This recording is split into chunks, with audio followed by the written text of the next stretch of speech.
Donc 2 en chiffre romain.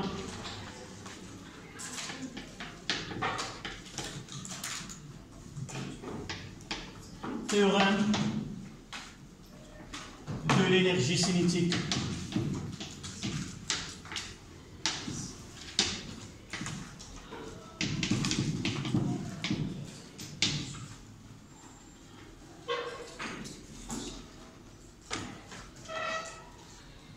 Est-ce que vous avez cherché cette activité?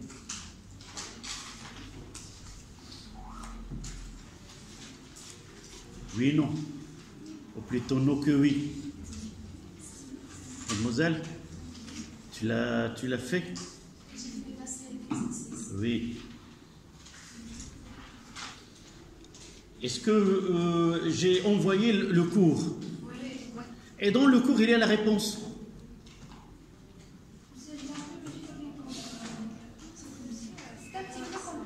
Il vaut mieux, tu as vu, c'est bien.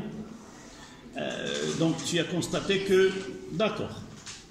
L'essentiel c'est de voir, soit de tenter sans voir, soit de voir la réponse et si vous arrivez à comprendre, c'est bien.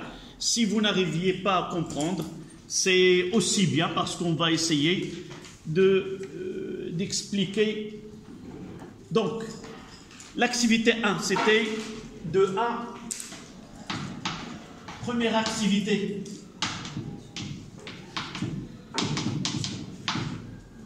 Première activité. Vous l'avez sur le... j'ai dit, vous pouvez avoir devant vous vos portables. En attendant qu'un jour, on vous distribue une tablette sur laquelle il vaut mieux de travailler sur une tablette que sur un cahier. Plusieurs nations, ils ont choisi de travailler sur des tablettes que sur les cahiers. En attendant, Inch'Allah, d'accord. Il y a une différence entre les deux, mais l'évolution l'oblige. Donc, on abandonne sans vitesse initiale un autoporteur de masse M est égal à 700 grammes sur une table à coussin d'air inclinée d'un angle alpha égal à 10 degrés par rapport à l'horizontale. On enregistre les positions de centre d'inertie toutes les 60 millisecondes et on obtient l'enregistrement suivant. Vous avez le sens de mouvement, des positions G1, mais le sens de mouvement, je crois, est-ce que vous avez remarqué dans l'enregistrement là?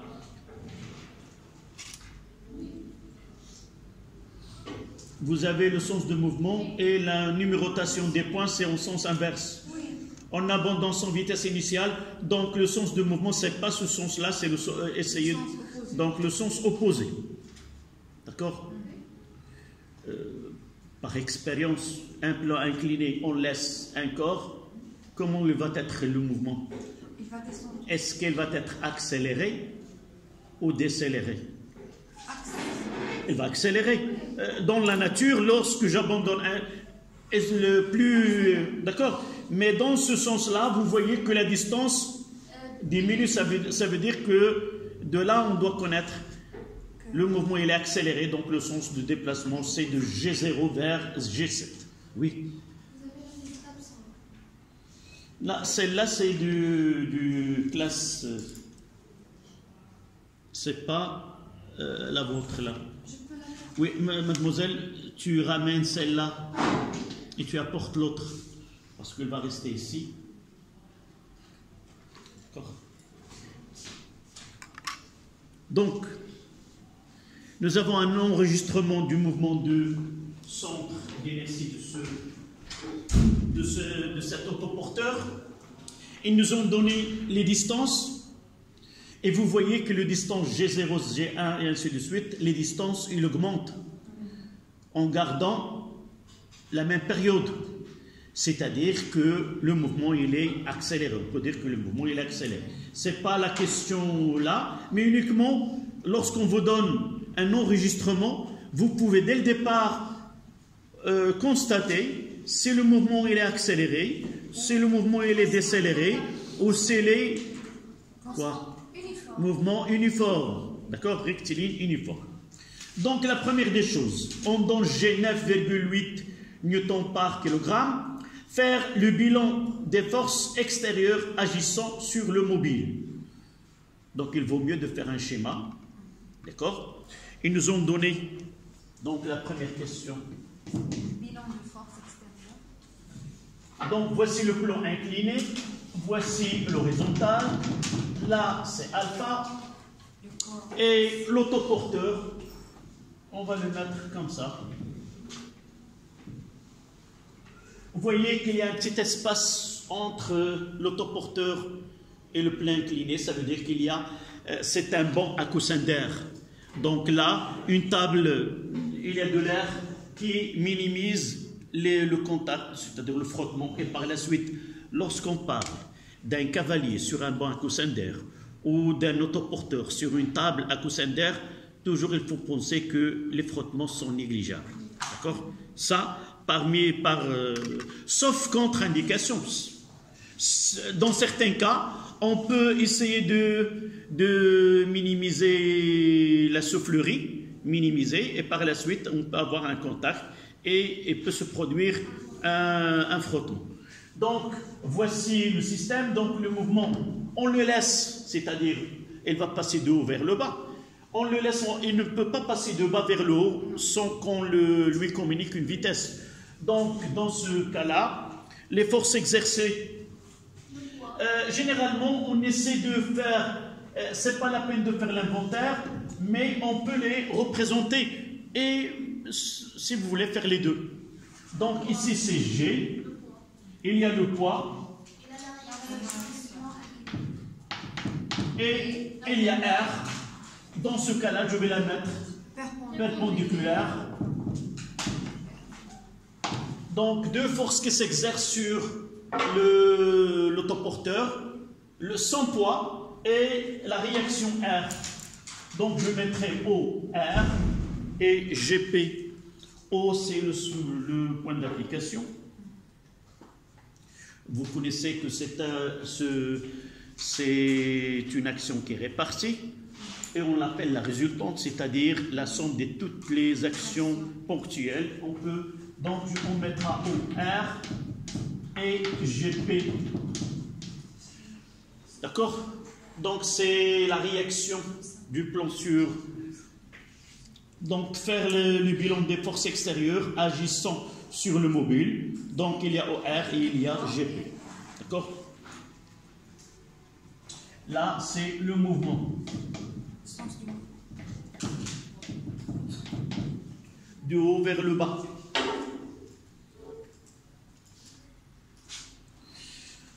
Nous mettons ici que alpha est égal à 10 degrés et que la masse est 700 grammes. Et que G est 9,8 newtons kilogramme moins 1. Merci.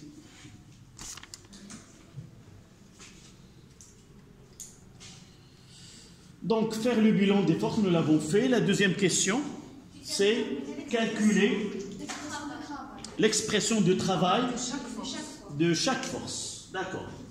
Deuxième question. On commencera par W de P. Ils n'ont pas spécifié de quel point à quel point, mais se déplaçant de G3 à G5. Donc, de G3 à G5 est égal à quoi? À M fois G. N'oublions pas, si je veux, là c'est G, là c'est G5, et là, par exemple, c'est G3, et là c'est G0. Puisque le corps descend, donc le travail doit être moteur. C'est pour oui. ça on fait plus fois G, M fois G, fois la distance parcourue sur le... Oui, donc ça sera plus MG fois G3, G5, fois sinus de alpha. Nous avons tous les données, nous avons deux expressions. L'autre expression, on ne l'utilise pas beaucoup dans ces exercices. Généralement, mg fois AB fois sinus de l'angle de la pente. D'accord? L'autre, W de R, c'est très bien. De G3 à G5 est égal à R fois G3 G5 qui est égal à 0 puisque R est perpendiculaire à G3 G5. On doit justifier parce que nous avons un autoporteur, c'est-à-dire le contact, on peut considérer que le contact se fait sans frottement. Ou l'action se fait sans frottement. Puisqu'on utilise une soufflerie. Et cette soufflerie-là, elle empêche un frottement sec entre les deux cordes, le plan et le bas de cet autoporteur. D'accord? Ce sont la question 2. On a aussi déduire la somme des travaux. Donc, déterminer l'expression de travail de chaque force. Quand le centre d'inertie passe, déduire la somme des travaux, des forces appliquées sur l'autoporteur entre ces deux positions. Donc, de là, on en déduit que la somme sigma de WI de G3 à G5 est égale, je change de...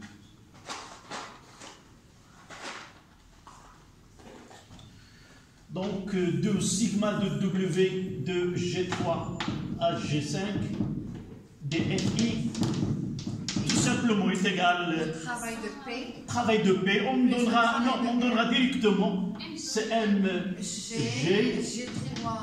G3 G5 sinus de alpha. Voilà. Là c'est 0. C'est pas la peine de le rapporter. D'accord? Tu revois ce que tu as écrit. Qu'est-ce que tu as ajouté? Non? Parce que tu revois. C'est pour cela que j'ai posé la question. Oui. Je n'ai pas bien compris dans le travail de P, pourquoi nous avons multiplié sinus.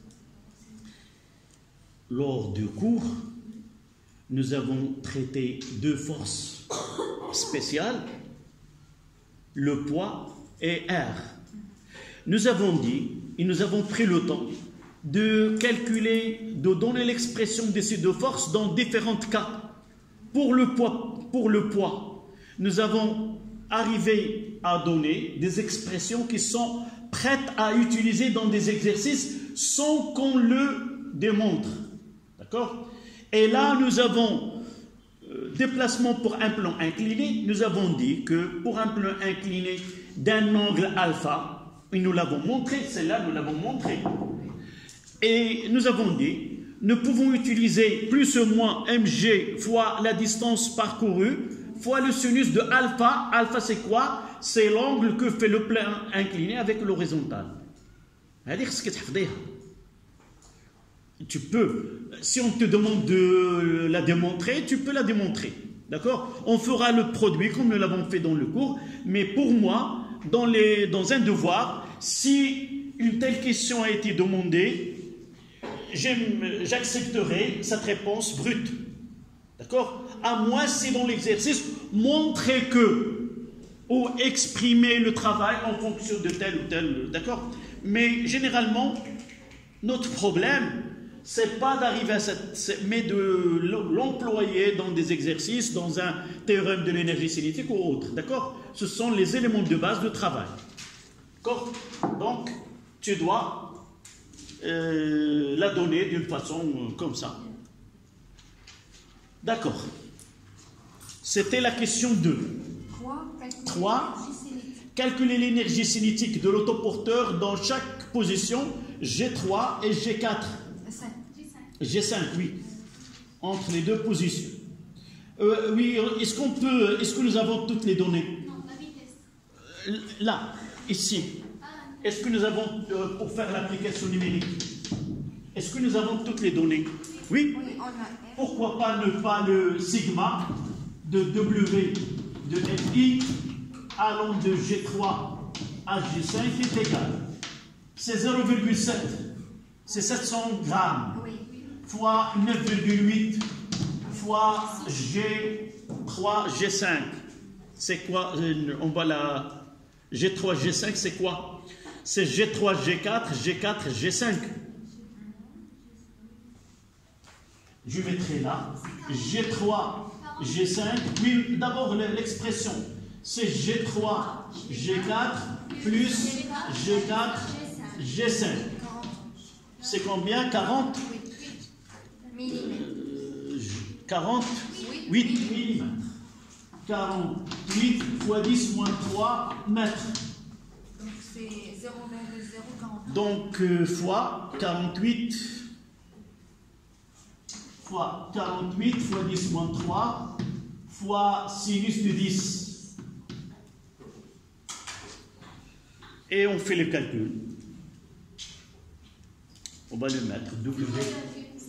Oui, W de FI sigma de G3 à G5 est égal à 0,057. Voilà. 0,057 joules. On aura besoin par la suite.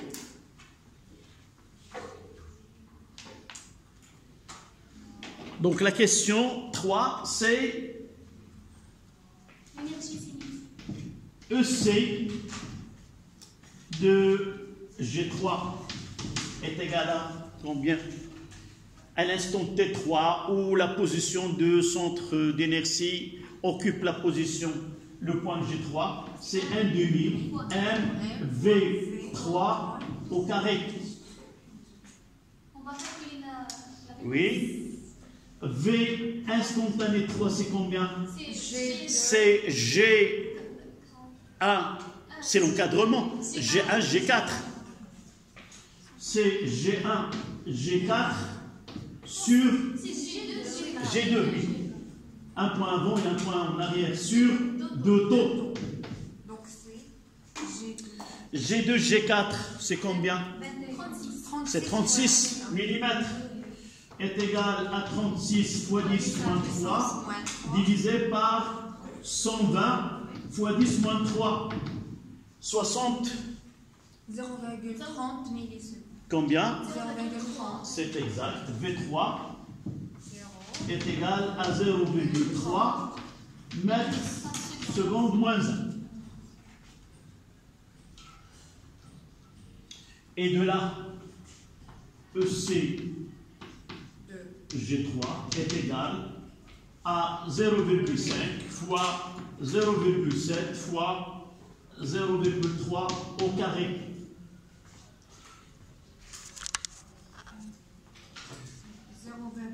Ça donne combien? 0,035.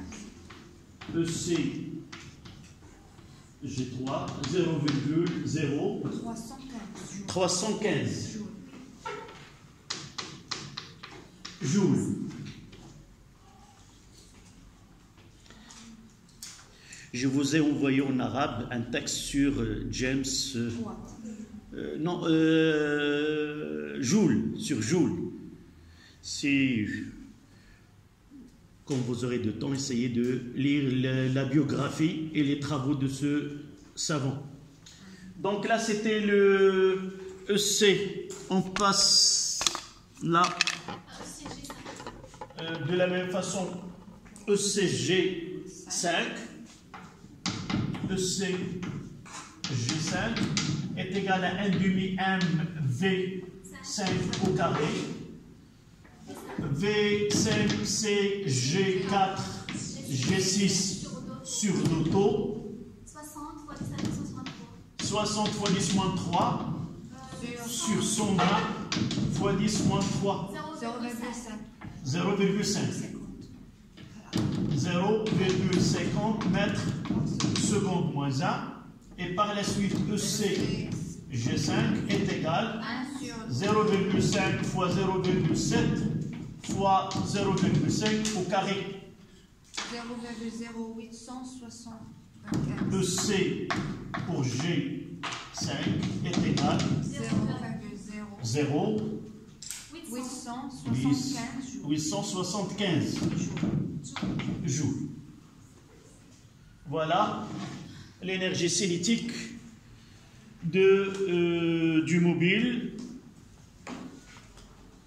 au point G5. Dans cette question, qu'est-ce qu'il demande? On déduire quoi? La variation. On demande d'en déduire la variation de l'énergie cinétique entre ces deux instants.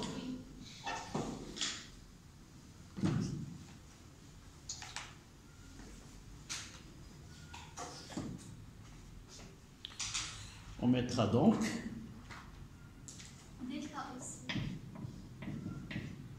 delta de EC entre G3 et G5 est égal, je mettrai 1 demi M V5 au carré moins 1 demi M V3 au carré, et on donne le résultat. Delta de EC est égal combien? 0,06 joules.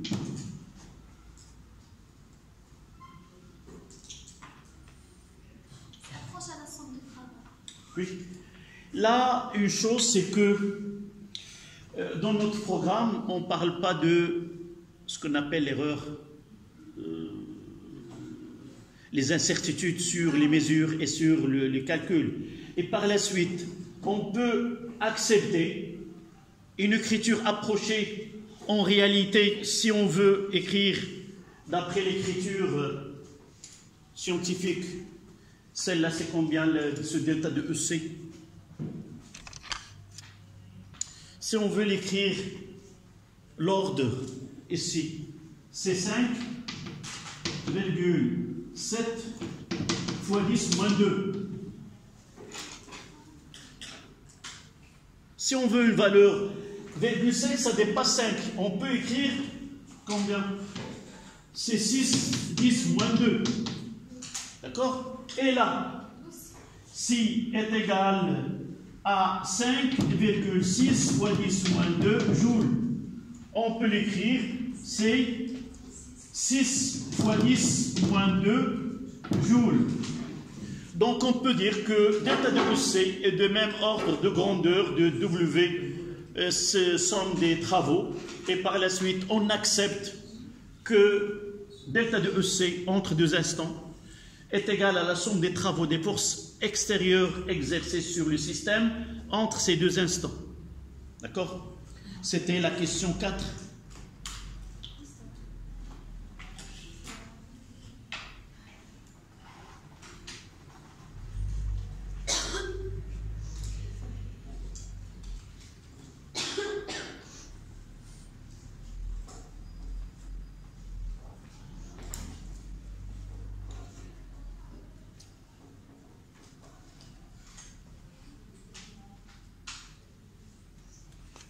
Donc on accepte que delta de EC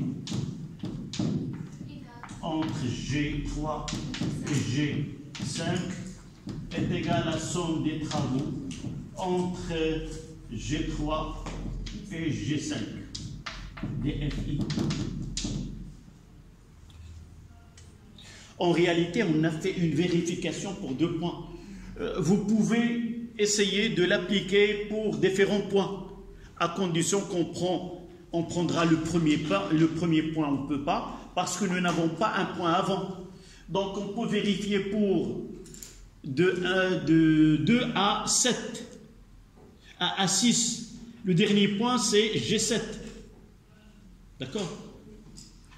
Donc on peut vérifier cette relation pour, entre G1 et G2, entre G1 et G3, un couple quelconque de points sur cet enregistrement. Donc si c'était de 1, première activité, on mettra de 2. C'est énoncer d'une façon générale cette constatation. Énoncer de théorème de l'énergie cinétique.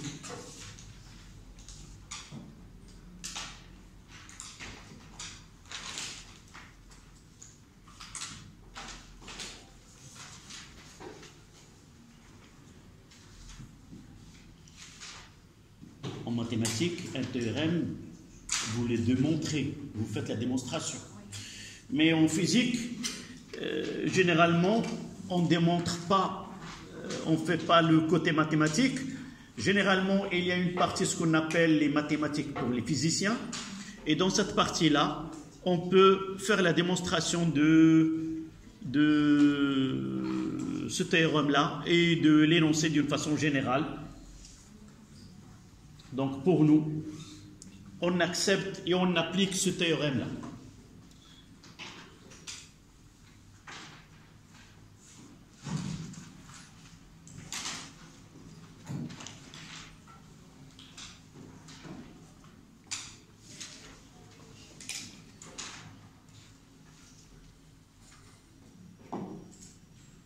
Là, nous avons pris un exemple qui concerne le mouvement de translation rectiligne.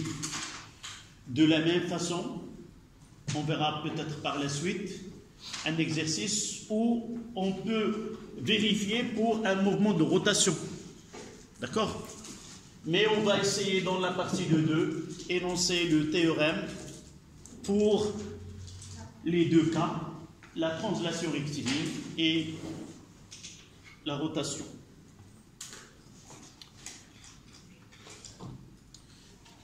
Ça y est, je peux... Non, c'était la dernière écriture là.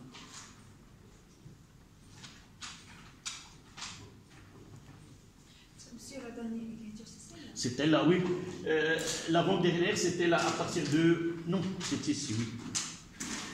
Et je ne sais pas que la vitesse avec laquelle vous écrivez. Par la suite, je vois que vous avez terminé. Donc, à moins cette partie-là, où je vais écrire le titre, c'est énoncé de théorème de l'énergie cinétique. De 2.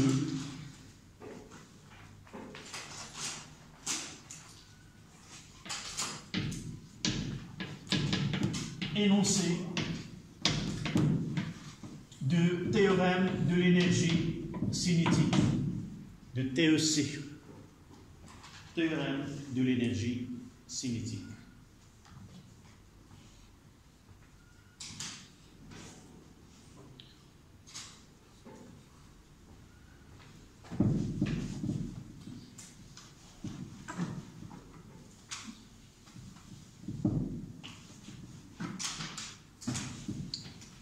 Ça y est.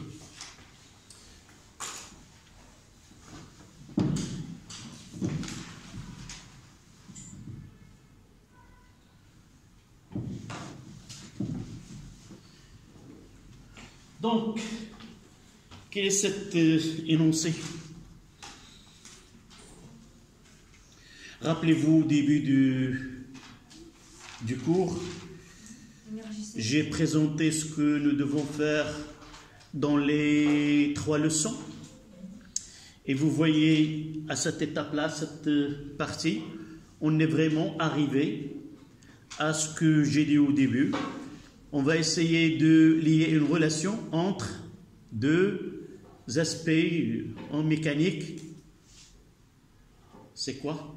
Ce que vous venez de voir là, delta de EC est égal à la somme des travaux des forces exercées. C'est un lien entre, rappelez-vous, j'ai parlé de la cinématique, j'ai parlé de la dynamique. Entre deux types de grandeur, les grandeurs cinématiques et les grandeurs dynamiques.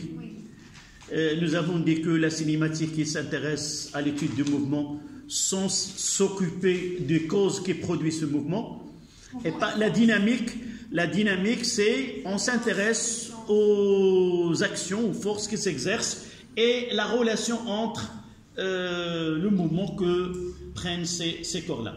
Donc, dans ce théorème, vous avez d'un côté delta de EC, où il y a une énergie cinétique liée à la vitesse, et de l'autre côté, il y a des forces. Donc, ce théorème relie ce qui est cinématique et ce qui est dynamique, les forces.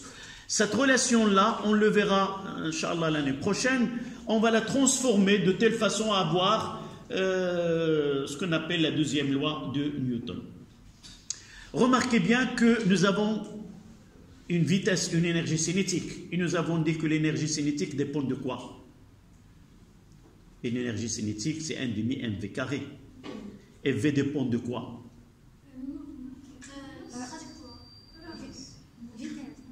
On détermine la vitesse où on détermine la vitesse? Dans un référentiel.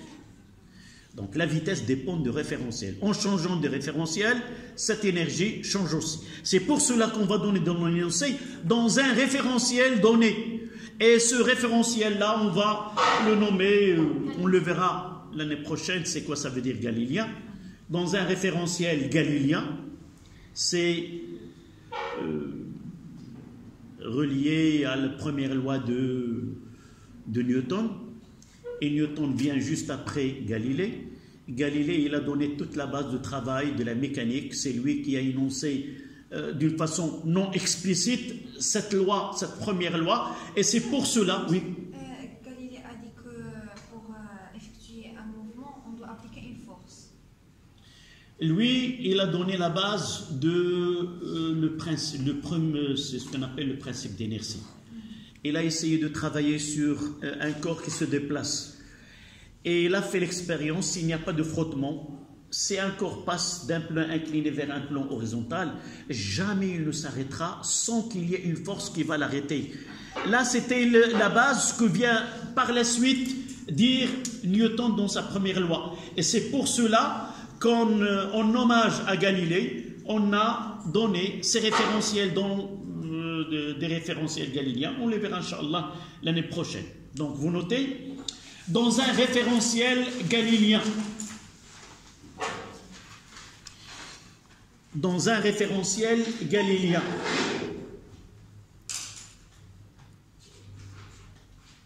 et s'il vous plaît, si on vous demande c'est quoi un référentiel galiléen, tout simplement vous répondez, ce sont des référentiels dans lesquels les lois de la physique sont vérifiées.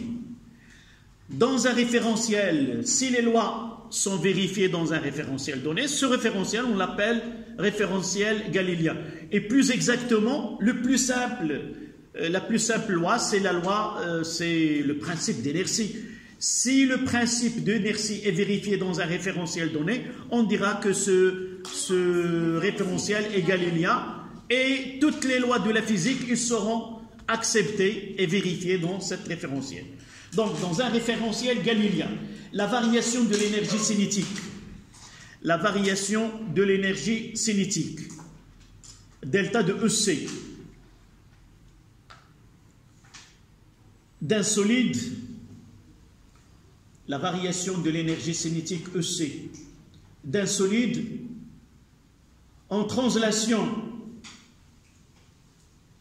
rectiligne ou en rotation, en translation rectiligne ou en translation autour d'un axe fixe,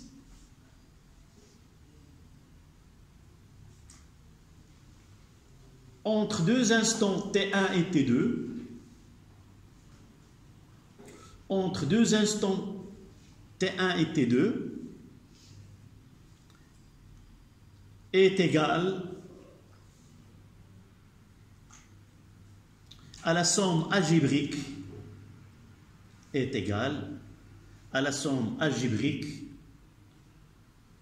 des travaux de toutes les forces extérieures est égal aux travaux de toutes les forces extérieures appliquées au solide entre ces deux instants.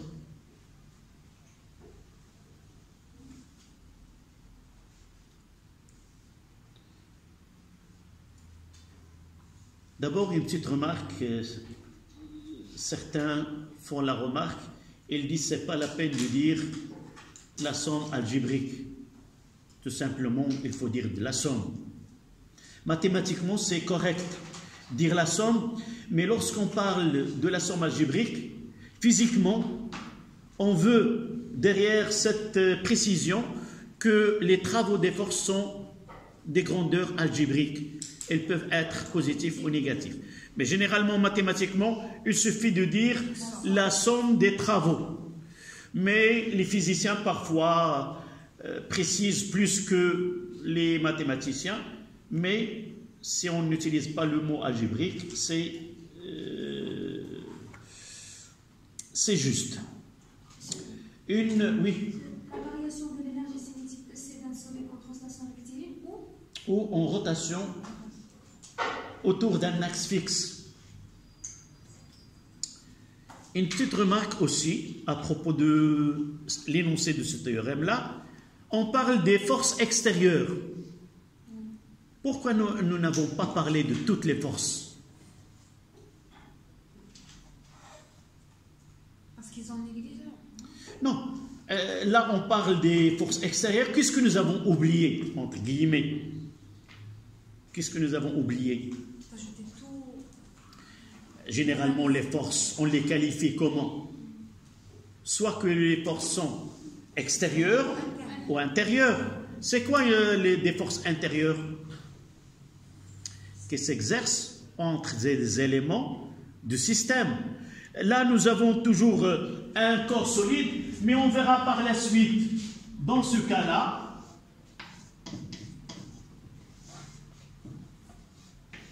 on peut travailler sur un système comme ça, S1, là une poulie, et là un S1, là c'est S2, d'accord? Mais là nous avons un système formé de un fil de masse négligeable, une poulie, et S1 et S2, d'accord? Mais là on s'intéressera uniquement, oui.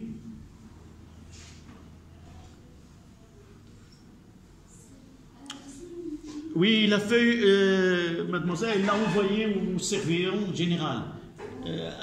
Ça y est, tu passeras, tu l'as donné, monsieur Khler, d'accord? Donc je reviens. Généralement, l'exercice que nous avons traité, on parle d'un corps solide S. Et là, il n'y a pas nécessité de parler de ce qui est intérieur. Mais dans ce cas-là, le système ne formait pas, donc... Si vous voyez, il y a le poids, il y a R1, il y a le poids et il y a d'autres forces. Là, T1 et là, T'1, là, T2 et là, T'2. Si nous considérons le système formé par S1, S2 et la poulie, donc ces forces-là sont intérieures. Comment T1 et T2?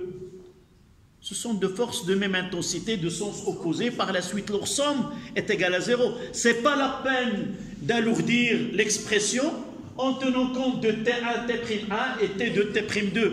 Donc, ils vont s'annuler. D'accord? Voilà pourquoi on utilise les forces extérieures pour faciliter l'étude. Si nous tenons compte des forces intérieures, elles vont se simplifier d'elles-mêmes dans les calculs. Voilà une remarque. On verra par la suite un exercice comme celui-ci à la suite. Donc nous avons dit extérieur qui s'applique entre les deux instants. Nous écrivons ces deux expressions. Translation.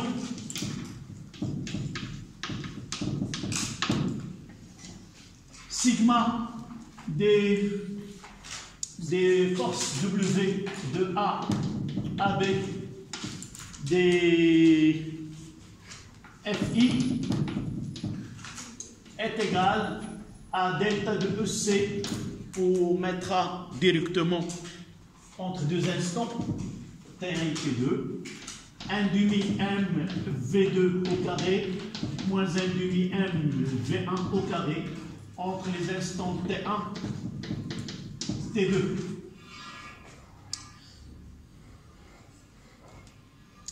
Et s'il y a une rotation,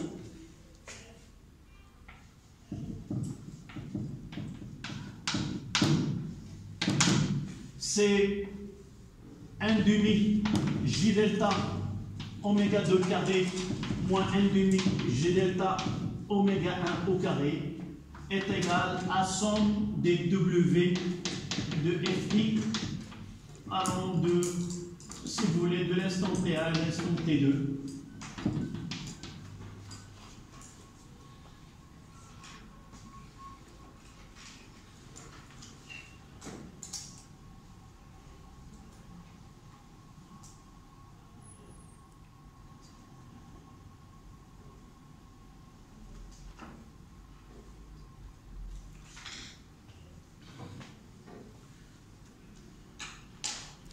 Et si nous avons, dans un système où il y a un mouvement de rotation et un mouvement de translation, on peut les appliquer tous les deux. Revenons à l'exemple que je viens de donner là.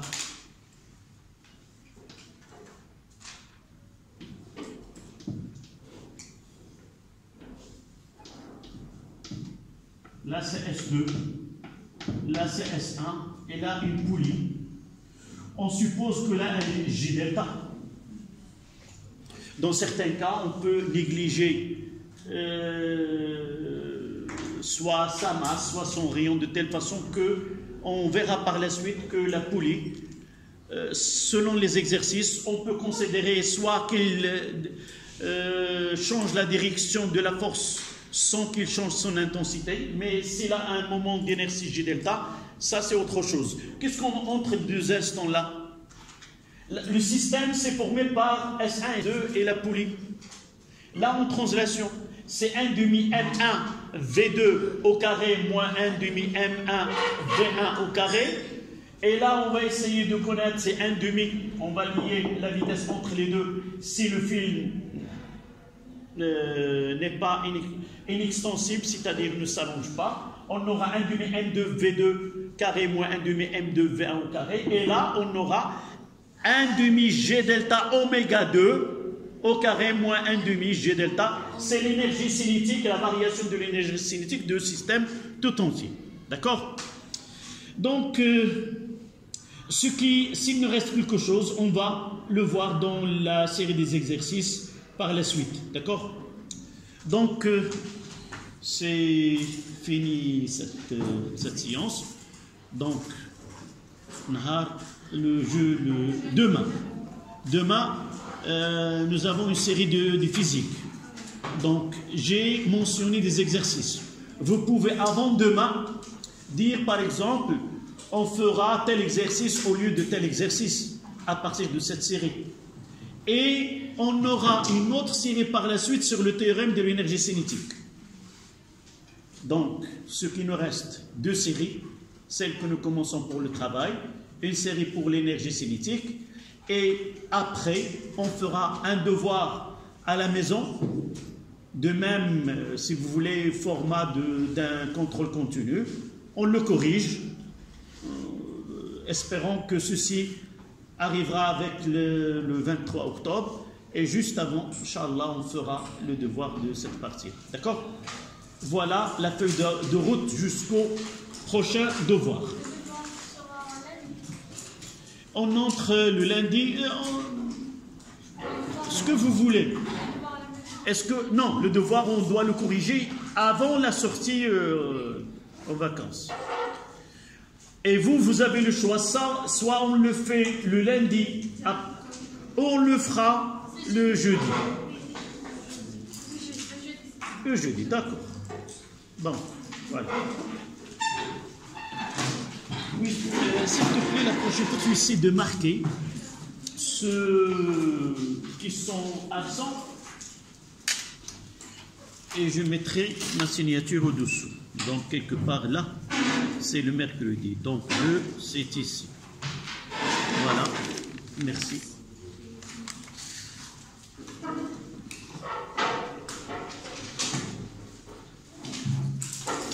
Donc, l'exercice que j'ai...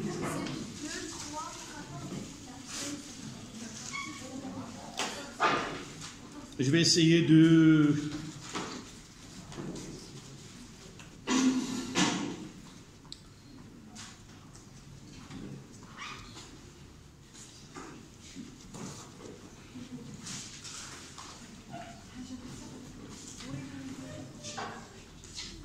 Voilà.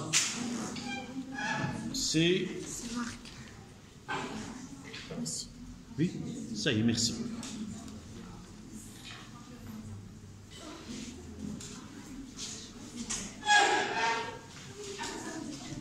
Donc l'exercice c'est...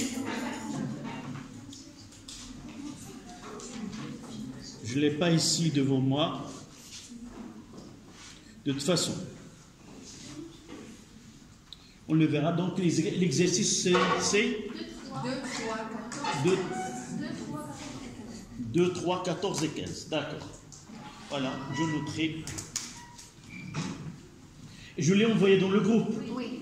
C'est noté. Oui. Donc, il n'y a pas de problème. Merci.